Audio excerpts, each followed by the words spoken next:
Morning, everybody. The Rev here. It's time for a cup of coffee with Jesus. I pray you're well today.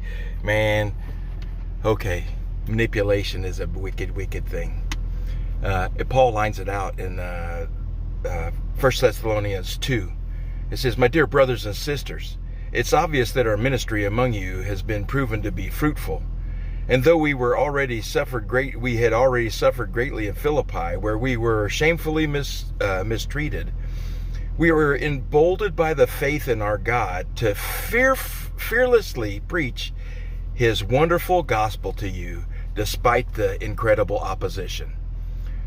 Our coming alongside of you is to encourage you, and it was not out of some delusion or impulse or motive or intentions to mislead you, but we have been approved by God to be those who preach the gospel.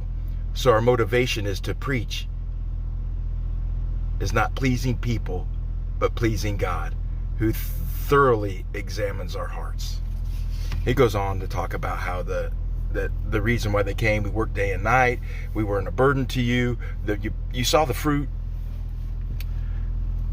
That's how we're supposed to be, especially ministers of the gospel, especially pastors and apostles and ones who carry these titles are supposed to be like that.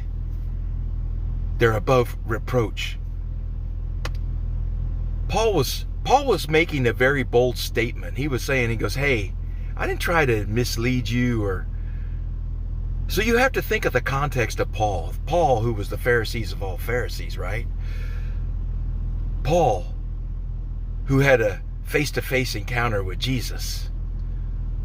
Paul, who wrote half the New Testament, was saying, "I have the ability to manipulate you. And I think you understand that, but you know the pure motive in which I came. I'm not going to try to talk circles around you. I'm not going to try to use my knowledge and wisdom that I have because of the position that I have had, and that I do have now. I came to you with the pure motive of preaching the beautiful, wonderful gospel of Jesus Christ, and I have been approved by God to preach that. And there's no motivation in me other than to point back to the Father." That is what Paul was drawing here. That's what pastors and teachers and apostles and prophets and evangelists should be teaching to you. And that's what you should be teaching to others.